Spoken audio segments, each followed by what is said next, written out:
Vous écoutez Historiquement Vôtre, 2 heures durant lesquelles on vous raconte l'histoire sans jamais se la raconter. Et Mathieu, au-delà des coups d'État, des guerres, des révolutions, qu'il est bon aussi de farfouiller dans les alcôves, dans les coulisses de l'histoire et même dans l'intimité de ceux qui l'ont faite. Oui, Stéphane, c'est sûr que c'est bon, c'est pas très chrétien, mais c'est bon. Et pour ce qui est de farfouiller, nous avons recruté une experte, la Colombo de la Sorbonne. Le genre de femme qui peut s'exclamer en plein open space. C'est comme Stéphane avec son phimosis. Oui, chut.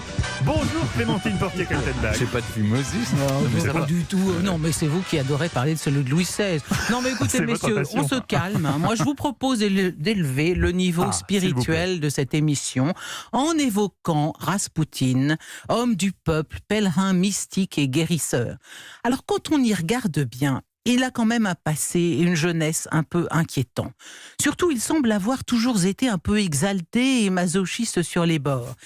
Voilà, pas jugé plutôt déjà dans sa jeunesse, il se livrait à des exploits spirituels et physiques plutôt bizarroïdes. Il portait le verigui, c'est un peu comme le cilice de Saint-Louis, vous voyez, c'est un très lourd collier ou une ceinture de fer qui meurtrit les chairs. Il se faisait enfermer des semaines dans la cave de son père pour lutter contre la tentation. Avez-vous fait un truc pareil? Bah, s'il avait des bonnes bouteilles, son père, c'était pas lutter contre la tentation. Oui, peut-être des bonnes bouteilles de vodka. Nous, on est moins tentés.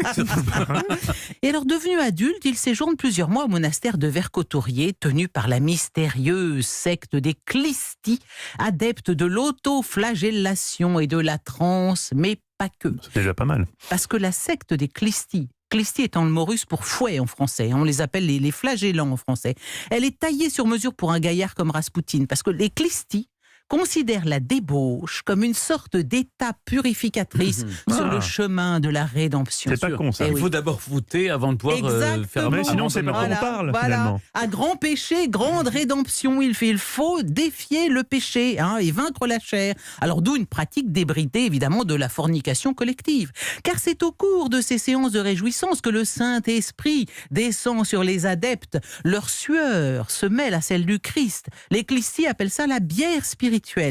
Et oui. Et alors Raspoutine, lui, va pratiquer frénétiquement la rédemption par la débauche. Il mène une vie de beuverie et de sexe. Il a jusqu'à 10 relations sexuelles par jour. Il boit comme un trou. Il entraîne dans ses orgies des femmes de la haute société qui se battent littéralement pour devenir l'instrument de cette doctrine de rédemption par le péché. Il y a un club, il y a une adresse oui, alors j'y viens, cher ami, j'y viens. Ils ont une succursale à Paris. Oui, tout à fait. Vous inquiétez pas, j'ai trouvé ce qu'il vous faut. Alors au passage, en se faisant à l'occasion roué de coups, il découvre, selon ses propres termes, la joie de l'humiliation. Il écrit aussi « L'outrage est une joie pour l'âme ». Vous voyez, il est quand même un peu maso, Raspoutine. Alors messieurs, j'y viens donc. Est-ce que ça vous aurait fait envie d'entrer chez les Clistis? Il faut pas mourir idiot.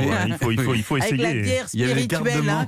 Oui, alors attention. Vous avez le gardement de VIP, vous, Il Stéphane. fallait surtout pas se tromper de secte. Ne surtout pas confondre Clistis et Skopsi, la secte concurrente. Les Skopsi, eux, vilipendent les dérives sexuelles des Clistis et prêchent l'abstinence absolue. Et cet ascétisme absolu, on ne peut l'atteindre que par la castration, naturellement. Donc, alors là, ça rigole moins. Donc, chez les Skopsi, vous l'avez compris, Skopsi, le mot signifie castration. On pratique de monstrueuses mutilations, castration des hommes à la hache ou au fer chauffé à blanc. Alors, allez savoir pourquoi Stéphane et Mathieu, Raspoutine, ce saint homme, a préféré les Clistis aux Kopsis. Bon.